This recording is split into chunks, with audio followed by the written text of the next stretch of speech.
दोस्तों ओम नमः शिवाय। दोस्तों 5 जून गंगा दशहरा, इस दिन बना दिव्य दुर्लभ महाशुभ संयोग। इस दिन यानी 5 जून गंगा दशहरा के दिन चुपचाप गाय को खिला दें। यह एक छोटी सी चीज, करोड़पति भी होंगे करोड़पति, मिलेंगी सभी संकट और कष्टों से मुक्ति, मृत्युदंड पितृदोष तुरंतों का खत्म, पूरे साल आपके घर में भरे रहेंगे अन्न धन के भंडार। यूं कहें कि आपकी 7 पुश्तें तक करेंगी रुपयों पैसों पर राज। या दोस्तों 7 पीढ़ियों तक बैंक बैलेंस बढ़ता चला जाएगा, सभी दुख दर्द संकट कष्ट दूर हो जाएंगे, सभी सुख आपके पास आ जाएंगे, सभी सुख आपके कदम चूमेंगे यदि आप यह एक छोटी सी चीज गाय को खिला देते हैं 5 जून यानी कि गंगा दशहरा के दिन। इस बार जो गंगा दशहरा का पवित्र पावन पर्व है, यह बहुत ही दुर्लभ योग में है। समस्त मनोकामनाएं आपकी पूर्ण होंगी यदि आप गाय से जुड़े इन उपायों को इस दिन कर लेते हैं। यदि आप अपने जीवन से गरीबी दूर करना चाहते हैं और अपने जीवन को खुश में आनंद में बनाना चाहते हैं तो वीडियो को पूरा देखें समय निकालकर। बहुत ही महत्वपूर्ण वीडियो है और बहुत ही दुर्लभ योग में इस बार गंगा दशहरा का पवित्र पावन पर्व है। या दोस्तों आगे शुरू करें वीडियो को। सबसे पहले तो लाइक करना, कमेंट्स बॉक्स में जय गौ माता अवश्य लिखना। दोस्तों आपको बता दें, इस वर्ष गंगा दशहरा 5 जून 2025 दिन गुरुवार को मनाया जाएगा, जिसमें कई शुभ योगों का संयोग भी बन रहा है। पौराणिक मान्यता है कि इस दिन किए गए धार्मिक कार्य सामान्य दिनों की तुलना में कई अधिक गुने फलदायक होते हैं। या दोस्तों हर साल ज्येष्ठ शुक्ल दशमी का दिन मां गंगा के धरती पर अवतरण की स्मृति में गंगा दशहरा के रूप में मनाया जाता है। यह केवल एक पर्व नहीं है, बल्कि वह दिव्य क्षण है जब स्वर्ग से बहती एक पवित्र धारा पृथ्वी की धूल को छूकर उसे स्वर्ण बना गई। सनातन परंपरा में गंगा को केवल नदी नहीं, मां का स्थान दिया गया है। कहा जाता है कि इस दिन गंगा स्नान, दान और पूजन का अत्यंत पुण्य फल प्राप्त होता है। इस वर्ष गंगा दशहरा 5 जून दिन गुरुवार को मनाया जाएगा, जिसमें कई शुभ योगों का संयोग एक साथ बन रहा है। आपको बता दें, इस दिन किए गए धार्मिक कार्यक्रम सामान्य दिनों की तुलना में कई गुने अधिक फलदायक होते हैं। गंगा दशहरा पर मां गंगा के साथ भगवान शिव का पूजन करना चाहिए, पितरों का तर्पण करना चाहिए, दीपदान और गंगा स्नान आत्मा को पवित्र करने वाले कर्म करने चाहिए। यह पर्व हर उस व्यक्ति के लिए विशेष है जो भीतर से शुद्धता, सेवा, श्रद्धा के पथ पर चलना चाहता है। तो दोस्तों सबसे पहले तो जानते हैं कि इस बार गंगा दशहरा पर आपको क्या करना चाहिए। गंगा दशहरा के दिन गंगा तट पर या फिर घर के पूजा स्थान में दीप जलाकर और जल में प्रवाहित करना चाहिए। दीप को अत्यंत शुभ माना जाता है। मान्यता है कि इस दिन पितृ तृप्त होते हैं और जीवन में सुख समृद्धि का वास होता है। यदि संभव हो तो इस दिन गंगा नदी में स्नान करें, अन्यथा घर पर ही स्नान के जल में कुछ बूंदे गंगा जल मिलाकर स्नान करें। ऐसा करने से मानसिक, शारीरिक और आध्यात्मिक पवित्रता सदैव बनी रहती है। इस दिन गर्मी से राहत देने वाली वस्तुएं जैसे जल से भरे घड़े, चप्पल, छाता, सत्तू, कपड़े, पंखे आदि का दान करना चाहिए। बड़ा पुण्यकारी होता है। मां गंगा के साथ भगवान शिव का अभिषेक करें। शास्त्रों के अनुसार शिव जी ने गंगा को अपनी जटाओं में धारण किया था, इसलिए इन दोनों को संयुक्त पूजा विशेष फलदायी मानी गई है। इस दिन विधि विधान से पूजन करें भगवान शिव का, मां गंगा का। ओम नमः शिवाय या फिर ओम गंगाय मंत्र नमः मंत्र का जाप करें। व्रत रखना चाहते हैं तो व्रत रख सकते हैं। आप व्रत रखकर मन, वाणी और कर्म को संयमित रखें। यह आध्यात्मिक उन्नति का अवसर है। इस दिन क्या ना करें, फटे पुराने वस्त्र और टूटे फूटे सामान का दान ना करें। दान करते समय ध्यान रखें कि वस्तुएं उपयोग योग्य और साफ सुथरी हों। फटे हुए कपड़े, टूटे हुए बर्तन दान करने से पुण्य की बजाय दोष लगता है। काले रंग की वस्तुएं दान करने से बचें। शास्त्रों के अनुसार गंगा दशहरा पर काले रंग की वस्तुएं दान करना शुभ माना जाता है। यह पारिवारिक कलह या फिर मानसिक तनाव का कारण बन सकती है। झूठ, छल, कटुता और अपमान से दूर रहें। इस दिन अपनी वाणी और व्यवहार पर विशेष नियंत्रण रखें। किसी का अपमान, छल या क्रोध पाप को जन्म देता है। गंगा दशहरा अत्यंत शुद्धता का पर्व है और इसमें न केवल आपको गलत कर्म करने चाहिए, बल्कि अन्न, धन, वस्त्र का दान करें, अच्छे कर्म करें, किसी का दिल ना दुखाएं। और पेड़ों को इस दिन नुकसान ना पहुंचाएं। इस पवित्र दिन प्रकृति के प्रति प्रेम और करुणा का भाव रखें। पेड़ पौधों को काटना, तोड़ना या जलाना अशुभ माना जाता है। इस दिन जो हो सके विधि विधान से अपनी यथाशक्ति सामर्थ्य के अनुसार दान धर्म के कर्म करें, सबकी मदद करें, आपको शुभ फल प्राप्त होंगे। अब बात करते हैं कि आपको इस दिन गाय से जुड़े कौन कौन से उपाय करने चाहिए जिससे आपके समस्त मनोकामनाएं पूर्ण हो, घर में धन सुख संपत्ति का वास रहे और आपका जीवन सदैव खुशियों से भर जाए। तो चलिए शुरू करते हैं। गाय से जुड़े कौन कौन से महत्वपूर्ण उपाय हैं जो कि आपको इस दिन जरूर करने चाहिए। चलिए शुरू करते हैं। दोस्तों, सनातन परंपरा में गाय, गंगा और गायत्री का बहुत ज्यादा धार्मिक महत्व है। मान्यता है कि गौ माता के शरीर पर 33 कोटि देवी देवताओं का वास होता है। गौ माता की सेवा एवं पूजा करने वाले जातक पर इन सभी देवी देवताओं की कृपा बरसती है। गौ सेवा से न सिर्फ इस जन्म के बल्कि पूर्व जन्म के भी दोष दूर हो जाते हैं। प्रत्येक सुबह जब आपके घर में भोजन बनना प्रारंभ हो तो सबसे पहले बनाई गई रोटी को आप गौ माता के नाम से निकाल दें और भोजन करने से पूर्व गौ माता को इस रोटी को खिलाएं। यदि संभव हो तो काली गाय को खिलाएं। यदि काली गाय ना मिले तो सफेद गाय को भी आप खिला सकते हैं। प्रत्येक पूजा और मांगलिक कार्य में गौ माता या उनसे जुड़ी चीजें जैसे गाय का गोबर, गोमूत्र, गाय का दूध अथवा गाय के दूध से बना घी अवश्य शामिल करें। इससे आपको पुण्य फलों की प्राप्ति होगी। सनातन परंपरा के अनुसार जिस घर में गाय होती है उस घर से जुड़े सभी वास्तु दोष स्वतः ही समाप्त हो जाते हैं। किसी भी पूजा में गाय से प्राप्त पंचांगव्य युक्त पदार्थ का उपयोग अवश्य शामिल करें, क्योंकि पंचांगव्य के बिना कोई भी पूजा पाठ और हवन सफल नहीं होता। या दोस्तों, गो कृपा पाने के लिए प्रतिदिन, सप्ताह अथवा महीने में परिवार समेत एक बार गौशाला जाने का नियम जरूर बनाएं और वहां गायों को हरा चारा जरूर खिलाएं।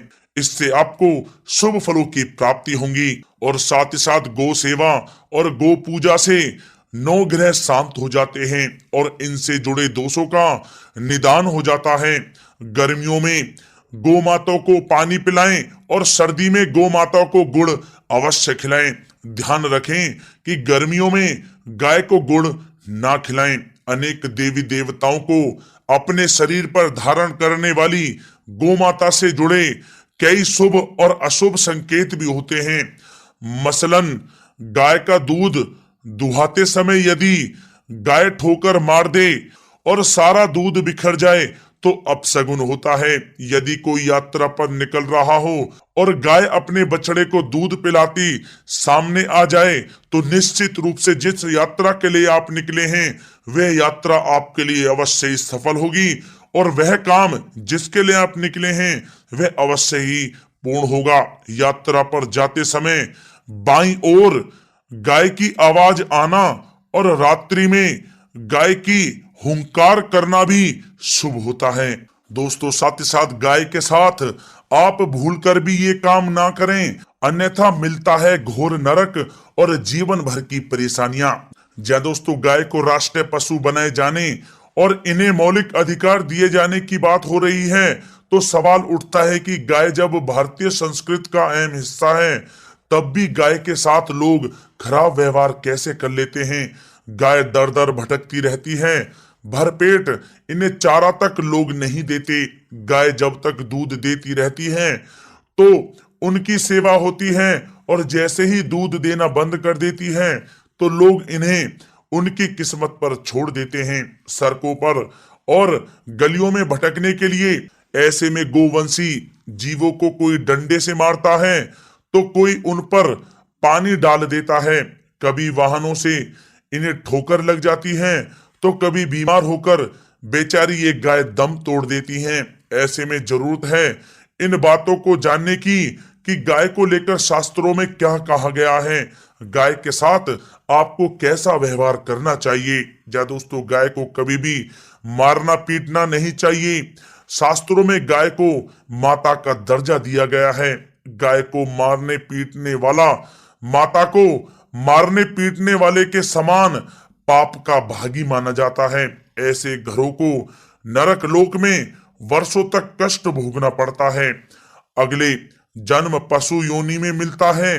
कथा है कि गौतम मुनि ने गलती से गाय को डंडा मार दिया था, जिससे गाय की मृत्यु हो गई थी, और इस पाप से मुक्ति के लिए इन्हें वर्षों तक तपस्या करनी पड़ी। भगवान श्री कृष्ण जी ने बैल स्वरूप में आए वृत्तासुर का वध कर दिया था, जिससे मुक्ति के लिए भगवान श्री कृष्ण को संपूर्ण तीर्थों को एक कुंड में बुलाना पड़ा, और इस कुंड में स्नान से वह पाप मुक्त हो गए थे। या दोस्तों, साथ ही साथ जो लोग पानी पी रही गाय को भगाते हैं, वे घोर पापी के भागी बनकर नरक भोगते हैं, ऐसा पुराणों में बताया गया है। जबकि जो लोग गाय के लिए प्याऊ और चारा घरा बनवाते हैं, वह महाभाग्यवान होते हैं। ऐसे लोग घोर पाप से मुक्त होकर स्वर्ग पा जाते हैं और बड़े ही धनवान कुल में जन्म लेकर सुख भोगते हैं। और साथ ही साथ आराम कर रही गाय को कष्ट देकर कभी भी उठाना नहीं चाहिए। कहते हैं कि जिस स्थान पर गाय बैठी है, वहां से नकारात्मक ऊर्जा समाप्त हो जाती है। गाय के बैठने की जगह को जो लोग नियमित साफ रखते हैं, वे पूर्व जन्म में किए गए जाने अनजाने में पापों से मुक्ति हो जाते हैं और गोलोक में स्थान पाते हैं। गाय को डंडा मारकर उठाना, पानी डालकर उठाने से मनुष्य पाप का भागी बनता है और अगले जन्म में उसे दर दर भटकना पड़ता है। और साथ ही साथ शास्त्रों में बताया गया है कि गाय का दूध उसके बछड़े के लिए होता है। गाय के बछड़े से बचा हुआ दूध ही मनुष्य को लेना चाहिए, लेकिन कुछ लोग एक बार गाय को दूध लेने के बाद फिर से बछड़े के लिए बचा हुआ दूध भी दूह लेते हैं। ऐसा करना घोर पाप कहा जाता है। ऐसे दूध को दुहाने वाला और ग्रहण करने वाला दोनों ही पाप के भागी बन जाते हैं। दोस्तों, साथ ही साथ शास्त्रों में कहा गया है कि गोवंश यानी गाय और बैल के पीठ पर नहीं बैठना चाहिए। इनके पीठ पर बैठने से महापाप लगता है। ऐसे लोगों को नरक की यातना भोगनी पड़ती है। एकमात्र महादेव के अंश के उत्पन्न नंदी ही गोवंशी हैं, जिस पर स्वयं महादेव और महादेवी सवारी करती हैं, क्योंकि नंदी ने स्वयं अपनी इच्छा से महादेव की सवारी बनना स्वीकार किया था। और साथ ही साथ शास्त्रों में गाय के दान को बहुत ही महत्व दिया गया है, लेकिन ऐसी गाय का दान कभी नहीं करना चाहिए जो बूढ़ी और बीमार हो।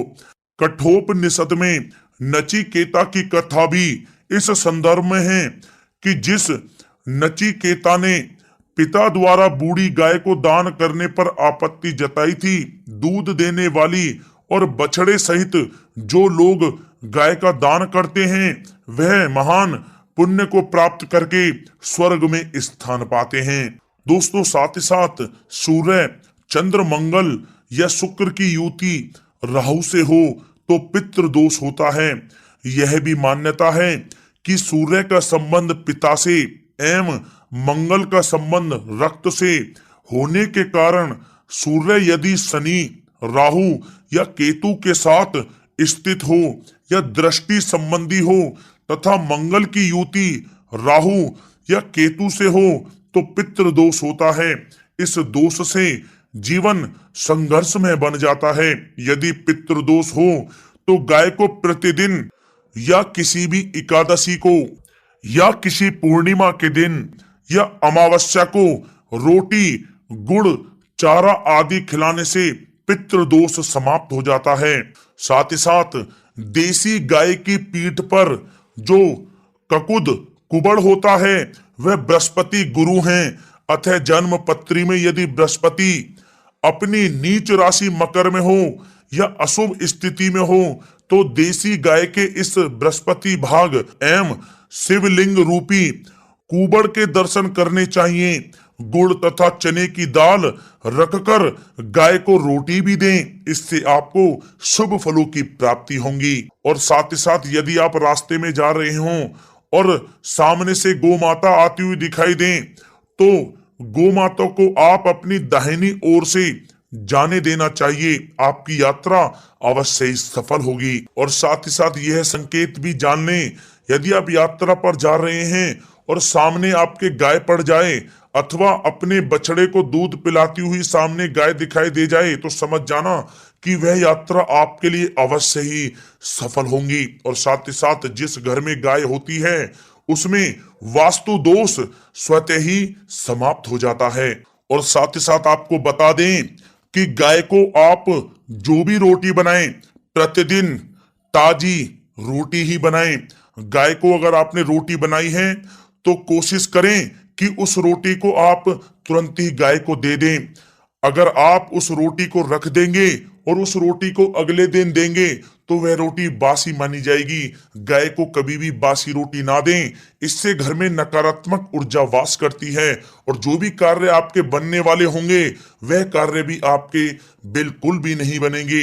इससे आपके घर में हमेशा दरिद्रता का वास रहेगा और आप जिस भी कार्य को करेंगे उस कार्य में आपको हमेशा असफलता ही हाथ लगेगी। इसलिए कोशिश करें गाय को रोजाना ताजी रोटी बनाकर खिलाएं और रोटी को बिल्कुल ना रखें, बासी रोटी गाय को ना दें। और साथ ही साथ सड़ी गली चीजें गाय को नहीं खिलानी चाहिए कि घर में कोई फल है, कोई सब्जी है, सड़ जाए तो लोग क्या करते हैं गाय को खिला देते हैं। नहीं, ऐसा नहीं करना चाहिए।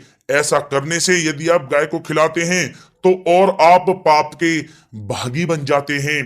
आप बिल्कुल भी सड़ी गली चीजें गाय को ना खिलाएं। और साथ ही साथ आप आटे की 11 लोइयां बनाकर उनके ऊपर हल्दी लगाएं। इसके बाद आप उन 11 लोइयों को एक एक करके गाय को खिलाएं।